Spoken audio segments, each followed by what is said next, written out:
Hoy en Retrologando vamos a repasar una parte considerable, pero no la totalidad, ni como la mitad o una cosita así, o quizás bastante menos, de la ingente obra de ese gran maestro del siglo XIX que fue Alejandro Dumas.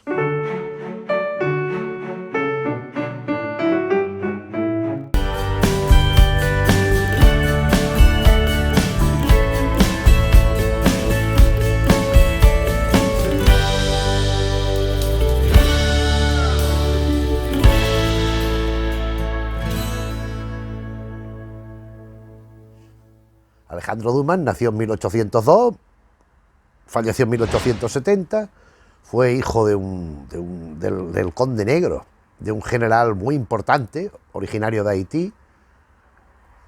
En Francia, bueno, pues era un héroe, había un monumento de conmemoración cerca del Arco del Triunfo, y cuando la ocupación francesa de la Segunda Guerra Mundial, los nazis lo echaron abajo, porque claro, un héroe negro pues no les podía satisface mucho, ¿no? Él tuvo una infancia pues bastante peculiar, porque el padre murió que él era muy pequeño, él tenía 4 años, aunque se interesó mucho por lo que había hecho su padre y tal igual. La madre con una pensión lo fue llevando de un colegio a otro, pero vamos, esto no nos interesa mucho ahora. En el sentido que nos interesa es ver mínimamente algo de su obra. Yo he traído algunas, tengo algunas más, pero creo que estas son las fundamentales para hacer un recorrido mínimo por lo que sería la producción de Dumas. Yo no he traído, sé que tiene, pero yo no he traído, por ejemplo, es que he apuntado aquí, pues géneros que él cultiva, que yo no he sentido interés por ninguna de estas cosas. Por ejemplo, obras de teatro. Yo la referencia que tengo al teatro, aparte que son adaptaciones muchas veces de sus propias novelas, pues no me ha interesado gran cosa las referencias que tengo. Tiene libros de viajes, tiene una serie de libros sobre Italia, donde él residió y se documentó mucho. Tiene textos autobiográficos y biografías ajenas, como por ejemplo de Napoleón. Después tiene un montón de cuentos y relatos por ahí dispersos, y después literatura infantil, novelas y cuentos infantiles también. Pero esto no es lo que vamos a ver, sino esta otra parte que yo tengo aquí, que es de para adultos, en distintas fases, podríamos decir, en distintas divisiones. Y hay una cuestión que es elemental, todo el mundo más o menos la conoce, en la que yo no voy a entrar, que qué es lo que escribió realmente Alejandro Dumas. Porque Alejandro Dumas se sabe que tenía negros, se sabe que tuvo hasta 67 negros allí escribiendo lo que él les decía. Y entonces no se sabe con certeza qué escribió él y qué no llegó a escribir él. Sí se sabe que él tenía un taller, él llegaba, él dejaba unas notas con sinopsis, con resúmenes de la trama, de la peripecia que él quería en cada libro, de los capítulos correspondientes, al otro día más capítulos, al otro día más capítulos. O sea que él no los relataba, pero sí que ideaba estas cuestiones. Él no escribía, no redactaba, pero era el que estaba en la almendra del asunto, en cierta manera, ¿no? Yo no sé muy bien esto qué interés tiene saber ni no saber, porque más tampoco creo que sea una cuestión. Es como Shakespeare. Shakespeare, era Francis Bacon, era mal autor de la moto, era uno que pasaba por allí. Eran 3 personas que firmaban William Shakespeare. A mí Shakespeare me representa una serie de obras que son magníficas, que son lo mejor que se ha escrito en el teatro universal, en mi opinión. Sobre todo algunas, claro. Hay algunas mejores y otras no tan buenas, pero entonces a mí me da igual que se llamara William Shakespeare como que se llamara Periquito Pérez. Es que me da exactamente igual. A mí lo que me interesa es la obra. Y en este caso más o menos viene a ser lo mismo. Entonces la división que yo más o menos voy a manejar aquí son las de las novelas sin más particularidad, podríamos decir, de distintas temáticas. Después vamos a dedicar un poco al género del terror, y por último a una parte de lo que él hizo de novela histórica. Son los tres grandes apartados: la novela politemática, la novela de terror y la novela histórica. Son los 3 grandes géneros que a mí me han interesado. Y para empezar, cómo no, hay que hacerlo con los 3 mosqueteros, con la trilogía de D'Artagnan, que en los 3 mosqueteros, vamos a ver la fecha, 1844, 20 años después, 1845, y El Vizconde de Bragelonne, 1948, que son tomo 1, ufa, esto pesa que no veas, y tomo 2. O sea que en 4 años di a conocer todo esto, que es que tiene tela, ¿eh? Después del Vizconde de Bragelonnes, la tercera parte se ha publicado también segregada, como El hombre de la máscara de hierro. Bueno, estas son unas ediciones un tanto oportunistas también por cuestión del cine y tal y cual. Esto es sabido lo que es Los Mosqueteros. Hemos hablado aquí de las versiones fílmicas de Los Tres Mosqueteros, D'Artagnan, Athos, Porthos y Aramis, Richelieu de enemigo, la Milady, aquella malvadísima, etcétera, y lo que va sucediendo en la segunda, en los 20 años después, en el Vizconde de Bragelonnes, con el hijo de Athos, con el fallecimiento de todos y cada uno de ellos, excepto de Aramis, que se viene a España. Tampoco necesita mucho comentario ulterior, aparte de enseñar. Yo tengo aquí un par de secuelas. Bueno, de secuelas. Esta es una secuela, cuarta y última parte de Los Tres Mosqueteros de Dumas. Javier la Orden Trimollet, El invierno del mosquetero. Esto resulta que es un hijo de D'Artagnan, un hijo ilegítimo, un hijo bastardo, pero que D'Artagnan conoce y va en busca de Aramis, que está en España. Entonces va en busca de él y entonces con Aramis pues empieza una serie de enseñanzas y una especie de continuidad de Los Tres Mosqueteros en aquello. Bueno, una historia que termina, bueno, pues termina como termina. Aquí también tenemos en esta misma, esto lo compré porque en edad total, el D'Artagnan enamorado de Roger Nimier. Este D'Artagnan enamorado sería una precuela de Los Tres Mosqueteros, en tanto nos cuenta ciertos avatares de D'Artagnan, jovencito, adolescente, 17 años, 18 años, en la Gasconia, en su pueblo, con su padre, con una muchacha que se enamora de él. Entonces, no se sabe muy bien si es una parodia, si es un homenaje, si es una burla, si es qué. Porque, claro, es que lo que está claro es que es una parodia de la novela sentimental. Esto está muy evidente. 1962 se publicó esta novela, yo creí que era anterior. Y es eso, pues es D'Artagnan antes de la historia de Los Tres Mosqueteros. Entonces, si cogemos esto, después metemos la obra de Dumas y después terminamos con El invierno del mosquetero, pues en cierta manera tenemos en la precuela la obra y la secuela. Bueno, tampoco es ninguna cosa del otro jueves. La siguiente en orden cronológico sería El Conde de Montecristo, de 1845. Yo tengo esta edición. Son 3 tomos. Aquí no tiene nada de particular. Sale aquí una especie de Notre Dame. Esto tampoco necesita excesiva presentación. En tanto, es conocida la historia de Mundo Dantés, condenado por una falsedad, que él era inocente, y por una manipulación lo mandan a la cárcel, de donde consigue fugarse. Y entonces él ya empieza a planificar y llevar a cabo su venganza. Resulta que hay una novela, que la tengo aquí, La mano del muerto, Alejandro Dumas.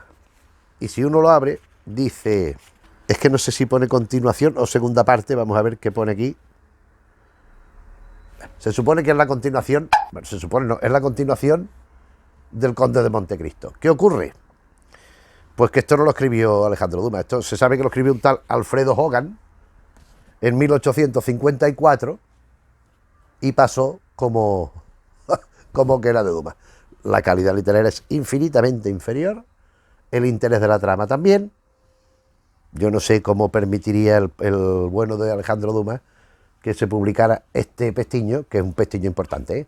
O sea, es bastante floja. Así como El Conde de Montecristo a mí me parece una obra maestra, el desarrollo, la trama que va, cómo va, pues la estrategia, los análisis de personajes, es que está muy bien. Y en cambio La mano del muerto de La mano del muerto, es una cosa que te deja frío, ¿no? Que dices tú, bueno, ¿y qué? En fin, 1845, El Conde de Montecristo, 1845, La Reina Margot. Estos son unas ediciones que yo tengo, bueno, pues no son muy antiguas, pero tampoco son muy recientes. Esta concretamente de 1936, yo no sé dónde las pillé, de Molino, con ilustraciones, a 2 columnas, con letrita pequeñita.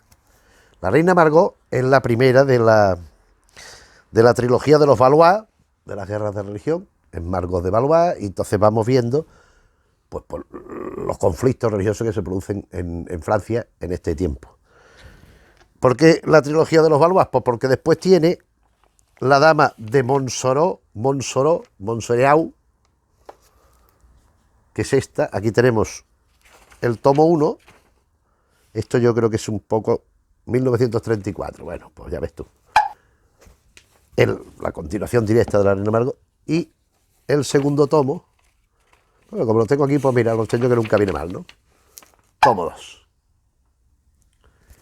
Y esto concluye este periplo de la Reina Margot, de tal y cual, con los 45, que tengo esta edición de Sopena, porque supongo que me la mandaría a leer en algún momento de mi vida, no lo recuerdo, que es la conclusión de esta trilogía de la Reina Margot de los Valois. Bueno, aquí tengo también otra edición. A mí estas ediciones de tus libros de Anaya me parecen estupendas, porque traen unos estudios muy interesantes, y al final unos apéndices curiosísimos.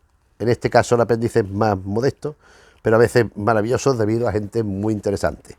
Y vienen unas ilustraciones de la época, está muy bien. El tulipán negro, ¿de qué año? De 1850. Pues aquí también se ha supuesto muchas veces que el tulipán negro era una novela de aventura, cuando no lo es. Es una zona donde no se admite de influencia holandesa, pero no se admite el gobierno de Holanda sobre ello, y entonces hay una cuestión que necesita un tulipán negro, una flor, un tulipán de color negro que tenía determinadas propiedades. Entonces la búsqueda es una historia de amor, es una historia de superación, tal y cual. Pero bueno, es lo que hay. Aquí tengo otra novela, gordita, La boca del infierno. Vamos a ver si conseguimos abrirlo por La boca del infierno. Esto, claro, esta encuadernación no la he puesto yo. Esta encuadernación la he comprado yo así, porque no se me ocurría semejante engendro, cosa más espantosa. Que más, en fin, esto es de Calleja, y vamos a ver si conseguimos ver. 1876. Esta ya sí es más antigua. Esto creo que incluso fotocopias se han vendido como edición digital o algo por el estilo. Esto es una historia que a mí me interesó mucho en su momento, porque es una historia de manipulación. Es una historia en la que hay unos hermanastros, o sea, son hijos del mismo padre, que es un noble, pero no saben que son hermanos. Y entonces van, no me acuerdo, sin una escaramuza de guerra, y dan con la boca del infierno en un bosque, y entonces empieza a haber amoríos. Empieza a haber amoríos de uno con otro. Y el padre va haciendo lo que a él le conviene. Entonces a uno lo manda fuera un año, tú, no sé qué, y va haciendo. Y entonces el protagonista, que es uno de los hijos, el reconocido del padre, el reconocido no el otro, el que no es el... A ver, es que los dos están juntos y son como hermanos, son intimísimos amigos, pero no saben que son hijos del mismo padre. Entonces, el protagonista, el más protagonista de ellos, que no recuerdo el nombre, descubre todas las tramas que había haciendo el padre. Entonces lo que hace es que decide vengarse en el otro y en la mujer, que le ha adjudicado el mismo padre. Y bueno, pues de eso va la novela. Es un tanto liosilla, pero bueno. Aquí tengo la última de estas que voy a enseñar así de novela, pues de estas, de su padre y de su madre. Esto es El paje del duque de Saboya, también de este mismo señor de la Reina Margot, porque la encuadernación es idéntica, que esto es de 1855. La boca del infierno, no lo he dicho, de 1850. 26 años ya había esa edición aquí. Bueno, este es el paje del duque de Saboya, es el duque de Saboya. No hay que ser ninguna lumbrera para deducir que va a estar el duque de Saboya rampando por allí. ¿Y qué ocurre? Pues que está en batallas y cosas, y lleva un hermanastro suyo. Esto en Dumas parece ser que era algo endémico a determinadas novelas suyas, muy fuerte, que es una especie de Sansón, que en la que lucha es invencible y tal y cual. Y después lleva un paje, que bueno, que el que le atiende, el que le cuida y tal y cual. Y bueno, pues las peripecias de esto, desde la perspectiva del paje este. Bien. Estas novelas pues tienen un interés variable, dependiendo. A mí Los Tres Mosqueteros me parece magnífica, El Conde de Montecristo también, las otras menos. Pero bueno, ya que las tenía por aquí, pues bueno, pues las sacamos y tampoco nos hace ningún daño. En cuanto a la literatura de terror, habría que hablar, como siempre, al principio de Los Mil y un Fantasmas, que ya recomendamos en alguna ocasión por aquí, cuyo índice vamos a ver porque está escrito en distintas épocas, y yo no recuerdo si aquí viene, no vienen los años, pero vamos a ver. Está escrito entre 1844, el primer... Porque claro, son fragmentos. Entonces, el primer fragmento de 1844, y lo que sí recuerdo, La mujer del collar de terciopelo, es la última, que es de 1855. No, hay otra última. La de La liebre de mi abuelo es la última. Entonces aquí tenemos Las tumbas de Saint-Denis. Las tumbas de Saint-Denis son 15 relatos cortos de terror. La calle de Ana en Fontaine aux Roses, El callejón de los sargentos. Esto está traducido penoso. Esto es el traductor es Mauro Armiño, que es un traductor que lo que hace es hacer traducción al español lo más anglófonas posible.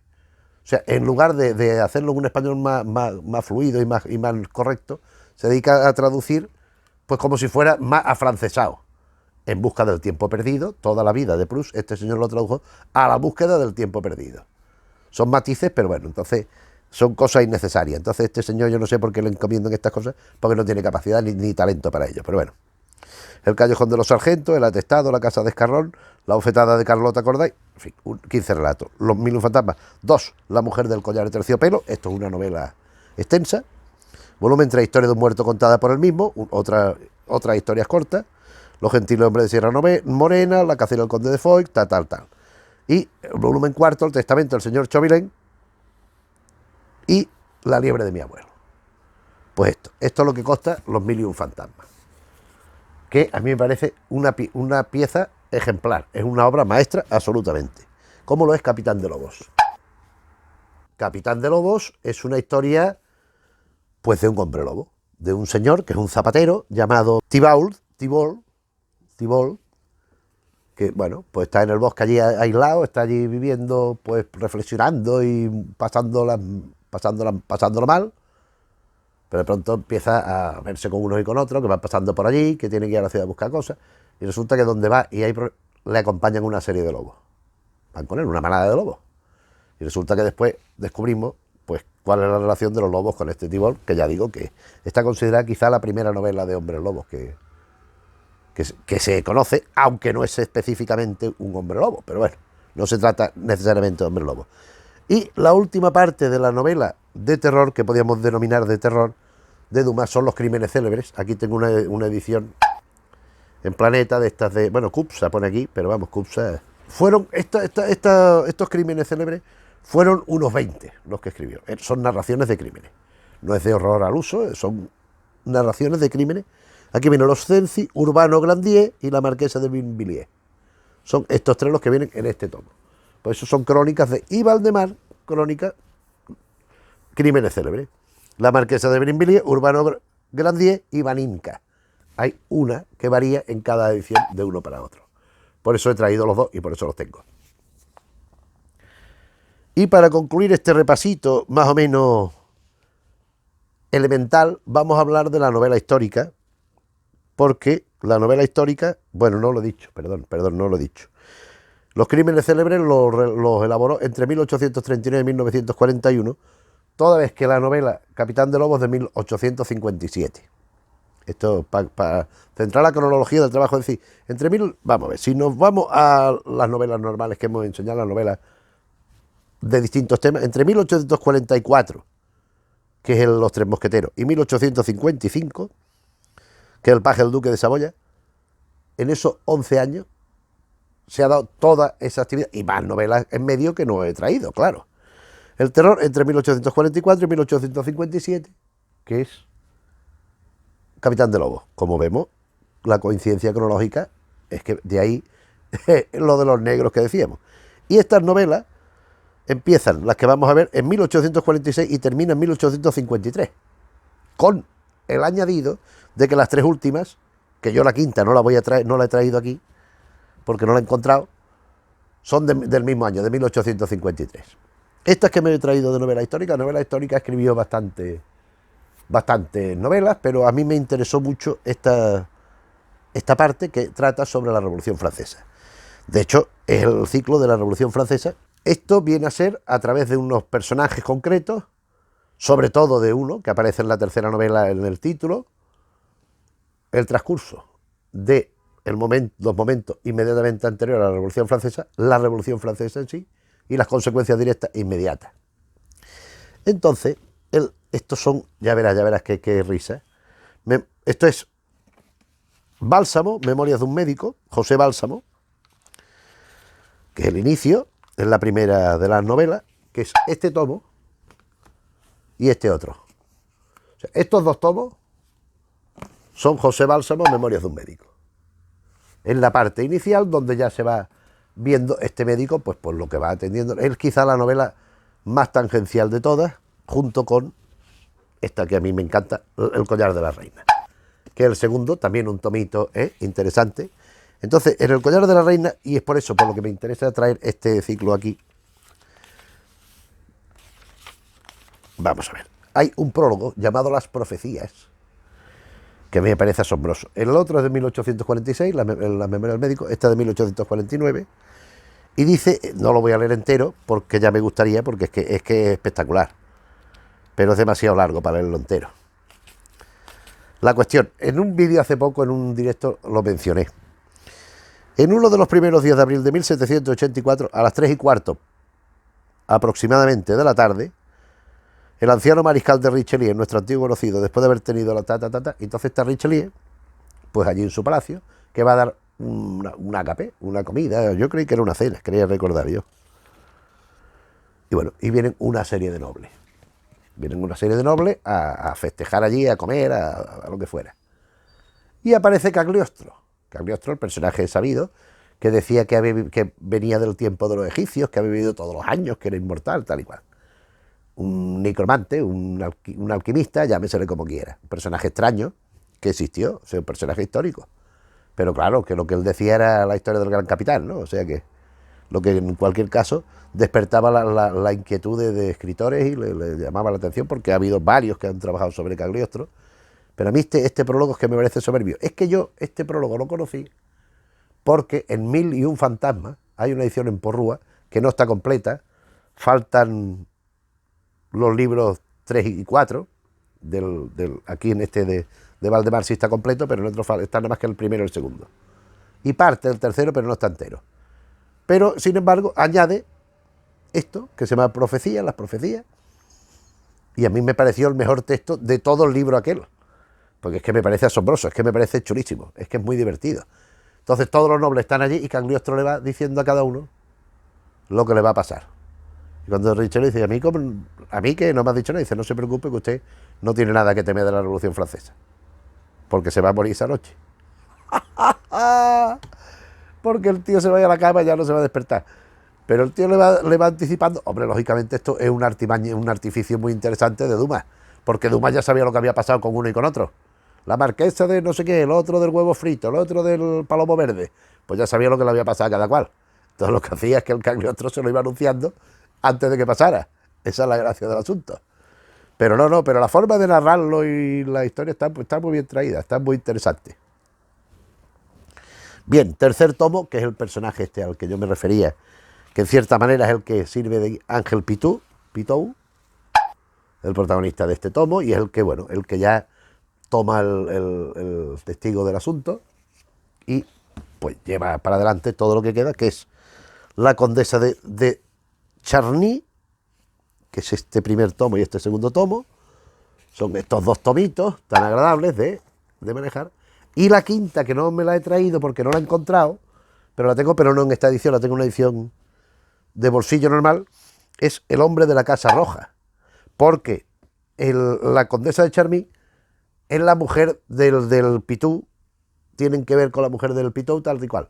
Y el caballero de la Casa Roja es el descendiente de él, directamente.